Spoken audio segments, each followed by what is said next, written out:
As a mainstream genre, Battle Royale is both massively popular and still in its infancy.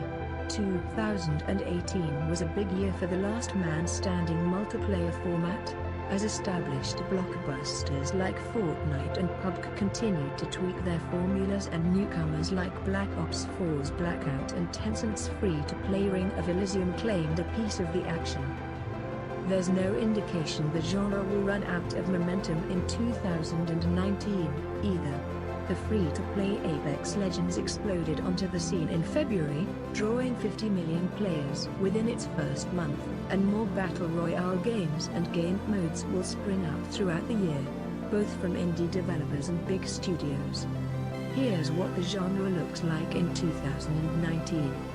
The biggest and best games in Battle Royale are still rolling out new features, maps, events, and updates. Even if you're familiar with the best Battle Royale games, there's a lot more.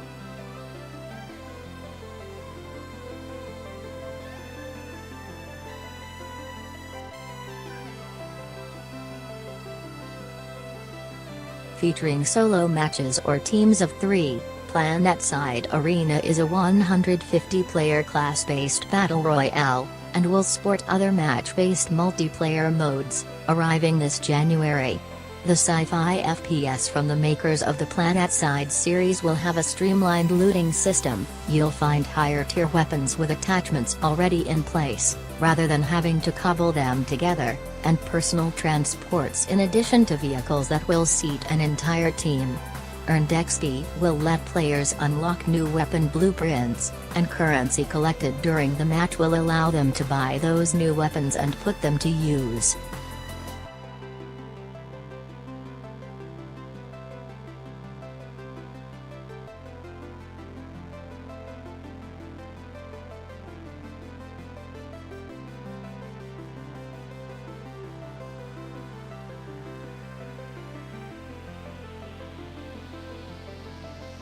Pavlov, an early access multiplayer shooter made for the HTC Vive, is billed by many players as the closest you'll get to playing CS:GO in VR until Valve makes CS:GO in VR.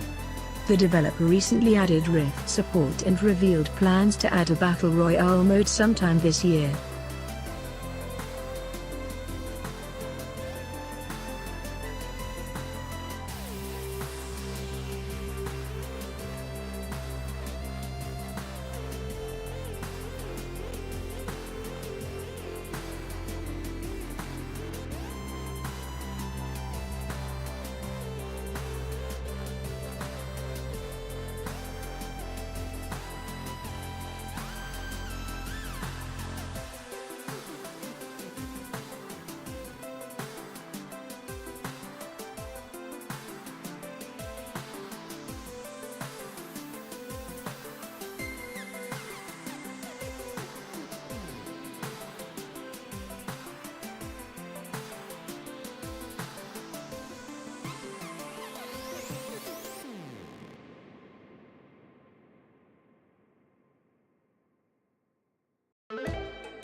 Mavericks is planning to be the biggest Battle Royale game yet, capable of whopping 400 player matches, though we haven't played much of Mavericks yet.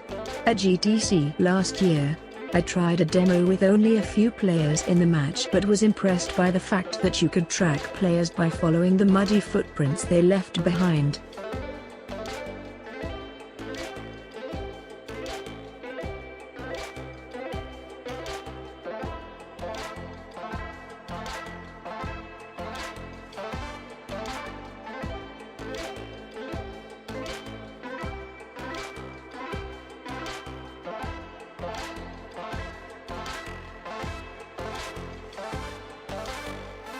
H1Z1 left early access in 2018, and a week after launch it went free to play and added a vehicles-only mode called Auto Royale.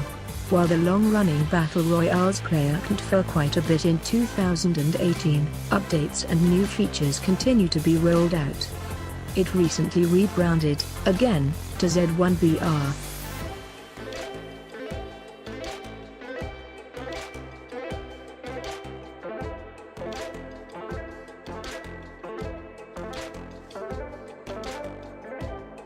It's been a rather bumpy road for the Culling. Emerging as a melee and crafting-focused standalone battle royale game in 2016, it drew a small but passionate following. But its follow-up, The Culling 2, was a completely generic BR offering that didn't retain much of anything from the original. The Culling 2 bombed and was pulled from sale after a week, and developer Xaviantry focused its attention on the original game, relaunching it as a free-to-play title.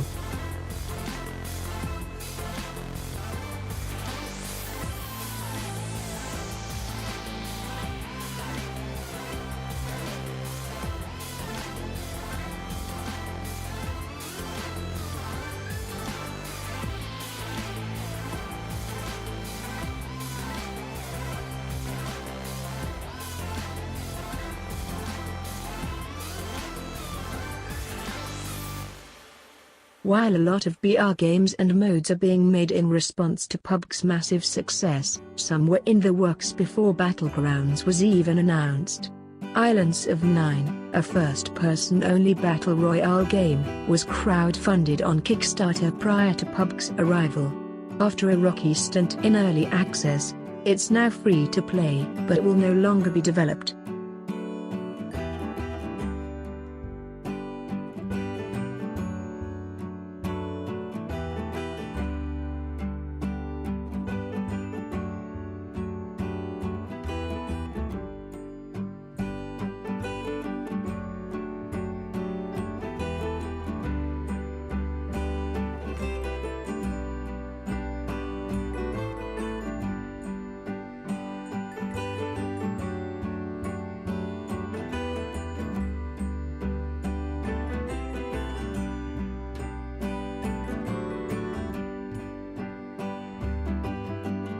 Stemming from numerous fan requests, Techland has created a Battle Royale PvP game to complement its open-world zombie survival sandbox. Don't expect the sun to be blotted out by parachutes. The mode features 12 players, not 100. This being a zombie game, you won't just be battling other players, and you may actually want to team up with them, for a while, at least, in what sounds something akin to The Division's Dark Zone. It's currently $20 in early access but will be free at full launch, which planned for early 2019.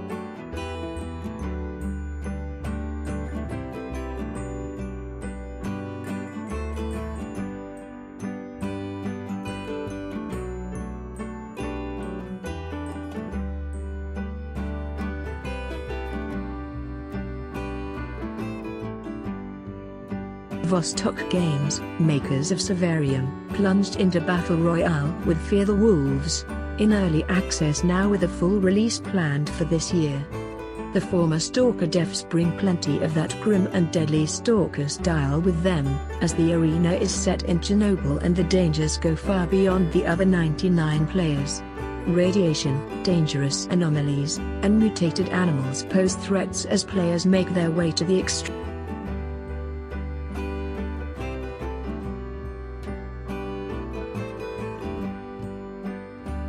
Originally created as an April Fool's joke, Cuisine Royale quickly blossomed into a fun standalone game on Steam. The gag is, your armor is assembled from bits of kitchenware like pots, pans, colander, and waffle irons, and the loot boxes are refrigerators. Silliness aside, it's a solid battle royale game and a nice looking one, too. There's no lobby, plane ride, or parachuting, so it's also quick to get into a match for some looting and shooting. It will remain free while it's in early access.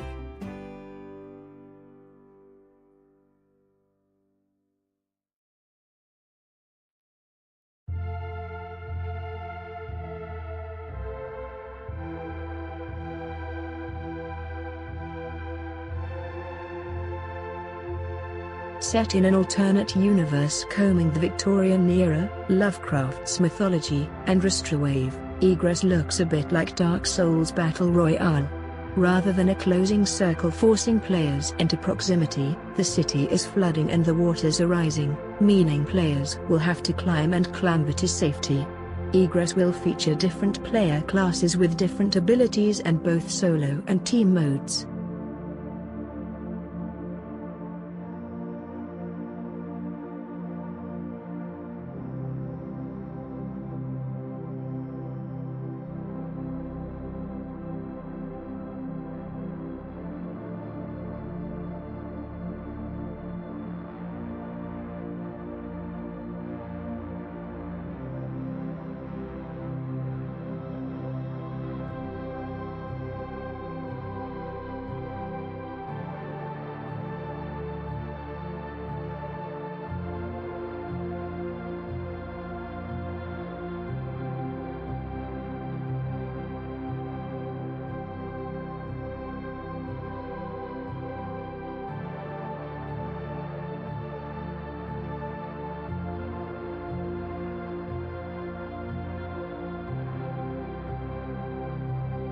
Tencent, PUBG's distributor in China, launched its own battle royale game on PC called Ring of Elysium.